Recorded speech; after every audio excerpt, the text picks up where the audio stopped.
As we mentioned previously, Decepticon Squadron Leader Scourge witnessed something paranormal in the crypt of Decepticon warriors. He believes something evil followed him home that night. His experience is unlike anything Unsolved Mysteries has ever encountered. The following is the story of the terrifying events that took place, told in his and other first-hand witnesses' own words. I was leading a group of my men on a routine march at the base camp when this figure materialized right in front of me. He claimed to be the long-dead spirit of my predecessor. I thought I was hallucinating because of some bad energy on my central processor. But then it took possession of my arm. Scourge seemed a bit out of sorts, like he wasn't himself. Hey buddy, what's going on? I insisted to Lord Galvatron that he was simply malfunctioning, but then he began firing upon us, so he was sent home on medical leave. I want you to hunt him down and rip his ball bearings off. Over the next several days, Scourge's family and friends said he complained of severe headaches and became extremely nauseous and started suffering from bad diarrhea. Still, he refused medical treatment. They noticed other strange behavior as well, such as speaking in other languages with other voices. His wife finally sought out professional help. I was just so worried about him, don't you know? Floating around and whatnot. It was creeping out the neighbor's dog. So I called in one of those head shrinks, you know? And what he said in his professional opinion, he was completely nuts. In my professional opinion, he's completely nuts. I mean, he threw up in my face and pooped in my shoes. That's just not right. After that, I called in the minister, thinking some spiritual help was what he was needing. Man, it was like nothing I'd ever seen before.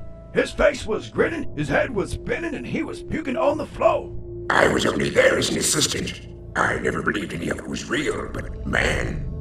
If I'd been wearing pants, I would have crapped in them. Yo, what the 411 with this poltergeist, yo? For reason, my frizzle, like a man need to tell me yo dizzle. What he means, Mr. Demon, is he wonders if we could trouble you for your name, sir.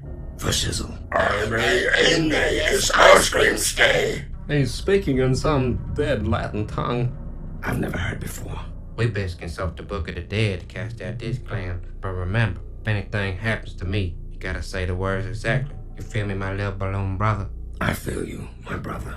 Offspring, you wussy little turd. Command thee to hear and obey my words. Inside this body you shall not stay. So pack your bags and your stuff and be on your way. I command thee to leave and do not return. Take your Zadies back to Hades, I curse thee burn. Wrath is of the devil. Yeah. His words seemed to only inflame the spirit's rage, and an unseen force knocked the Reverend Jazz out of the second-story window, and he did not return. Don't get me wrong, I ain't lazy, but to go back in, you must be crazy. The Reverend's assistant tried several methods to cast out the demonic spirit from Scourge's body, with no change. You shall not pass. Expelliarmus. Alright, let's use the book. Your mother's in here with us. Don't forget what he said. You must say the words precisely, Or I'm doomed. I got it. I know your dang words. Klaatu, Clarata, Nickel? Necktie. Okay. Klaatu, Clarata, Nickel. Okay, I said it. What was that? It came from outside.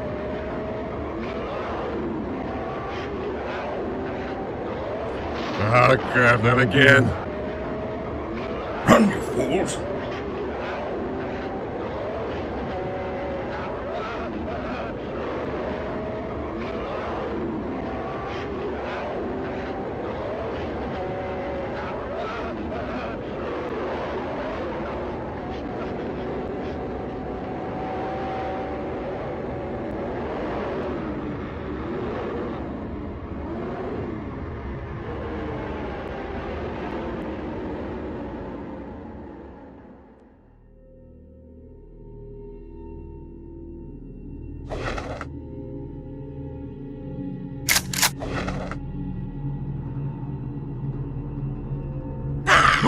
Someone's in my fruit cellar. Hey, what's that in your face? What? Where? Uh-oh. Hail to the king, baby. It was such a relief to be rid of that idiot, and I still haven't gotten over the bad diarrhea. Scourge and his wife now live quietly on their ranch in South Dakota and have never been visited again. The Reverend Dr. Jazz retired and wrote a best-selling book about his experience entitled The Shizzle About the Divizzle. His assistant continues to fight the forces of evil, and the Book of the Dead sends Starscream Spirit hurtling through time and space and was last seen in the body of Waspinator. Although due to similarities, many believe that Terrorsaur is also a victim. Up next, an update on a story from a previous broadcast about the investigation into the murder of Optimus Prime.